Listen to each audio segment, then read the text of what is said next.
Hey guys, and welcome to the Working Money channel. So Bitcoin still hovering in this level that we have not really broken past for a couple of months now, about a month and a half. So what's going on in the crypto space, guys? Lots going on today sociopolitically. We've got a lot of news coming down the pipe. First, I just wanted to take a look at the crypto market. Crypto market at $1.7 trillion. With regards to technical analysis, we really aren't seeing too much movement for Bitcoin or other altcoins. We're seeing Bitcoin dominance still hovering around that 42% level. We've seen it at 40, 41, 42. We haven't really seen it change too much over the last several months. And it's because we aren't seeing the volume. We aren't seeing much money being poured into cryptocurrencies at this moment. Bitcoin up in the last 24 hours, only 0.04%. We've got Ethereum down 2.58%. We've got BNB coin up a little bit. XRP up 1.76%. A few coins in the red, but not by much. So this is just indicating that, there really hasn't been too much movement in the crypto space. Not too much to talk about with regards to price action. As you guys know, over the last several months now, we haven't really seen too much volume either. Volume buying or selling, really, with regards to Bitcoin or many other altcoins as well. This is just XRP trading right now at 75 cents. Again, not too much different than the last several days. You can see, though, XRP still forming that bullish pennant. I always like to see that. Gonna keep moving, guys. Lots going on today, as I mentioned. DJ Peter Vass posting this. So here's where we're standing globally with regards to crypto adoption, and I feel like we're on the precipice of something very, very big and brand new, and it could shock us. It could come out of nowhere. Visa and the IMF, okay? This is not another private corporation. The IMF are to collaborate with Cambridge University for their crypto program. So just to give you guys some key insights on this, the Cambridge Digital Assets Program, or the CDAP, is an initiative to study the rapid digitalization of assets. The research plan, as per the program, has been divided into 3 different work streams.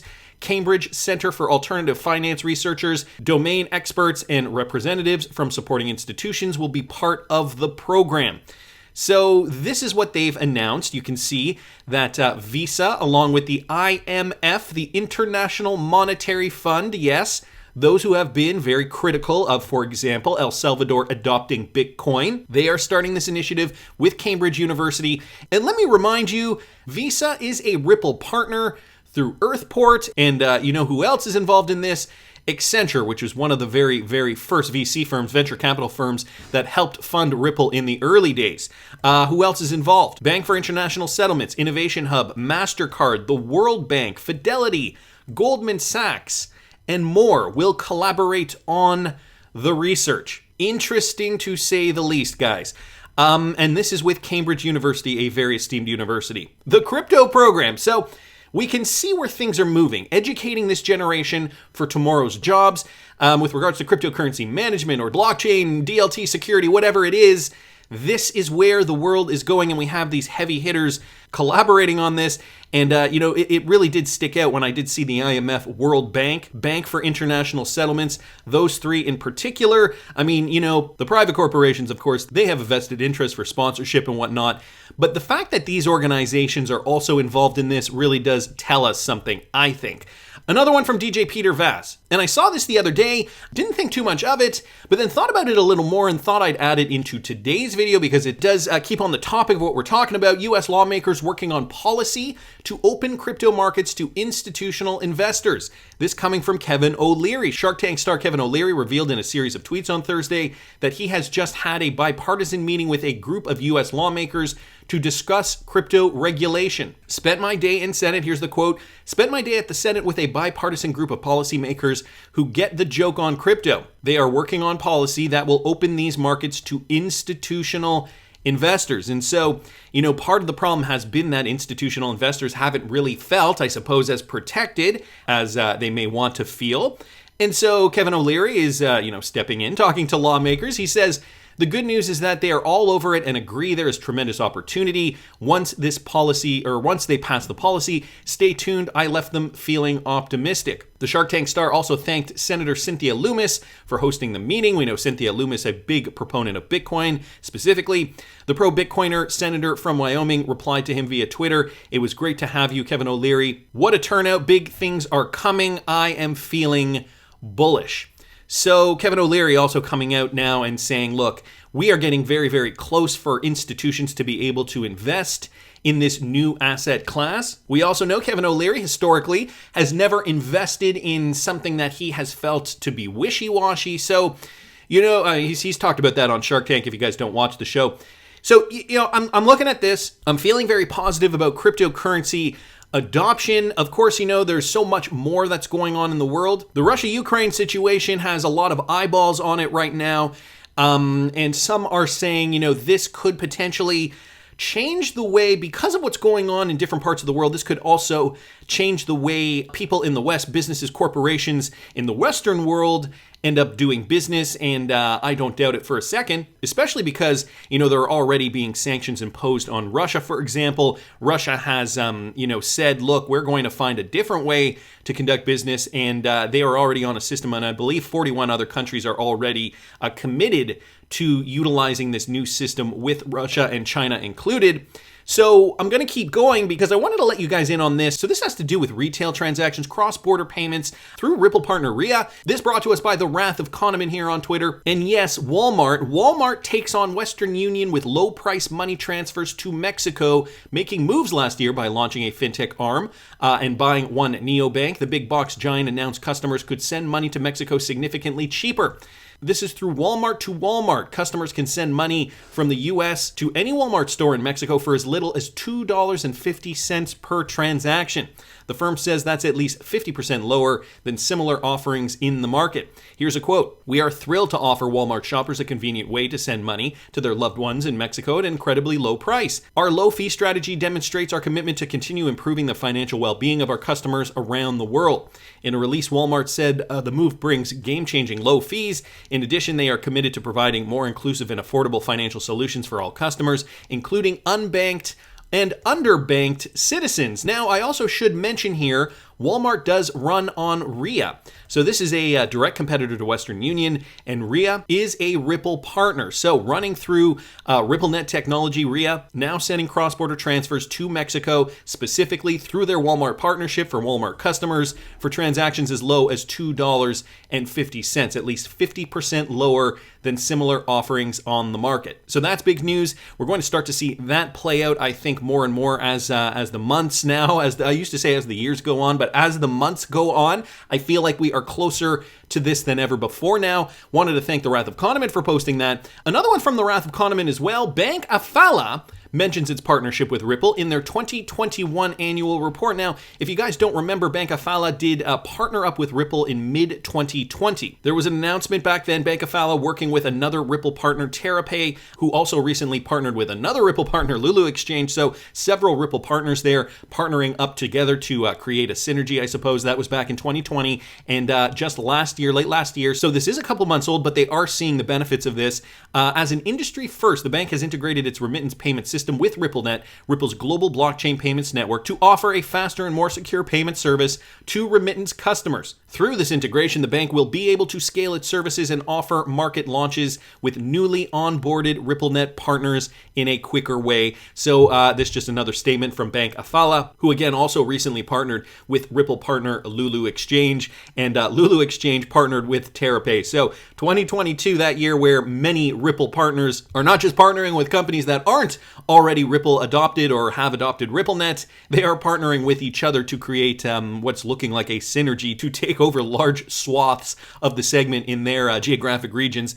Anyway, interesting news there. Doesn't ever sound like any of these companies are ever down on RippleNet. They always kind of see the benefit, other than I think I can remember one example from way back in 2018 when the CEO of Western Union said that Western Union trialed RippleNet for a bit, and he said, nah, it just isn't worth it. We didn't see too much in the way of savings, and so we're not going to adopt this. And I think they only did like 4 or 5 cross-border transactions, and so maybe they only saw that their savings were, $1 or so, or under $1, whatever it ended up being. Joke was, a year later, MoneyGram, their biggest competitor, ended up trialing RippleNet and did see significant savings with that. Of course, unfortunately, that partnership ended abruptly after the SEC lawsuit. The ebbs and flows, guys. We've been through it all. If you guys have been with me since the beginning, we've been through it all. And so another piece of information here, another article brought to us by Bond Crypt XRP, and this I think is a big one. You know, we're getting hints from all over the place. For example, Kevin O'Leary saying, you know, really trying to work it out with Congress, members of Congress, to allow for a better comprehensive framework so that institutional investors can invest in cryptocurrency. You know, we're seeing big players like the IMF, World Bank, the BIS collaborate with Cambridge University to foster programs that would enhance cryptocurrency innovation.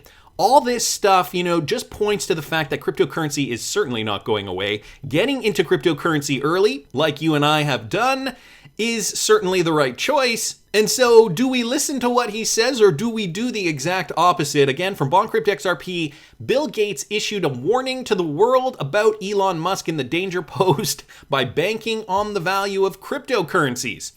So yeah, Bill Gates is saying, you know, maybe you shouldn't be listening to Elon Musk. Now, I mean, to play devil's advocate here, Elon Musk has tweeted out some pretty absurd tweets with regards to some pretty absurd cryptocurrencies.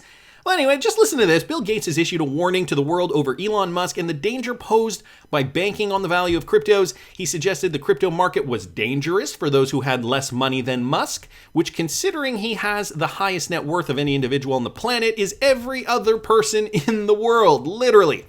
More seriously, this warning is more for those who might want to get rich by investing in cryptocurrency, but don't have the massive fortunes of men like Musk to act as a safety net in case the value of the cryptocurrency drops after investment. So, Bill Gates, being the philanthropist that he is, and I'm being very facetious there, is saying, you know, be careful, guys. Don't listen to Elon Musk when it comes to investing in cryptocurrencies. You might be putting your finances at risk. Musk has become a major figure in the future of cryptocurrency, as his tweets on the topic can massively affect their market value. As per The Guardian, the value of cryptocurrency of Dogecoin had soared by 5,859% in no small part due to being mentioned by Musk on social media. Tesla is accepting Dogecoin, so on. We've heard about this in the past. I think the bigger point, though, is that Bill Gates, yes, Bill Gates has the to bring this up. And I mean, I think we should be keeping tabs on Bill Gates' track record when it comes to humanitarian efforts. Yes, he purports to be a humanitarian in the media in front of the world. However, well, I'll leave that for you to decide. You know, Bill Gates and what he's involved in. Not going to mention it in this video, but I did think it was interesting. Watch what they do. Do not listen to what they say, or however that saying may go.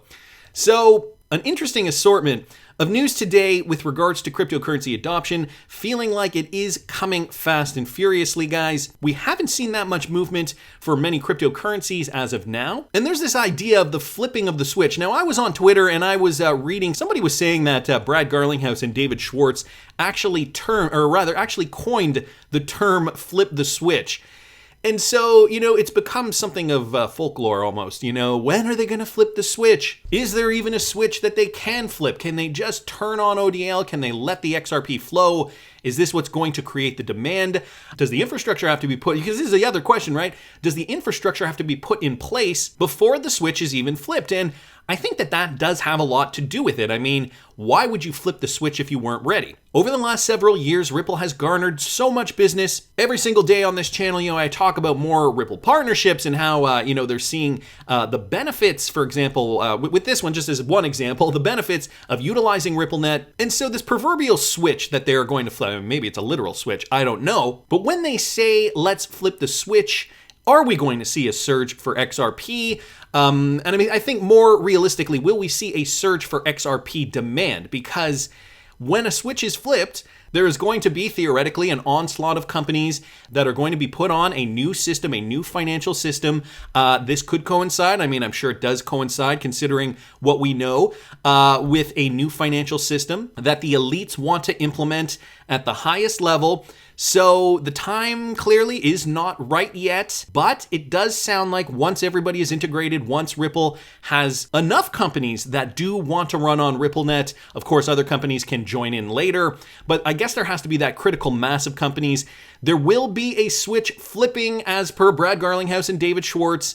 It's just a matter of when and how will that look? I mean, could it even happen under the guise of perhaps an internet outage for a few days? Behind the scenes, the individuals, the engineers involved in this will be doing what they need to do in order to implement this new financial system. And then poof, miraculously, the internet comes back on and we are on a new system, whether we know it or not even. I mean, we will know it. Us XRP hodlers will see more demand for XRP. And I mean, this is a theoretical, for instance. I don't know how this is actually going to happen.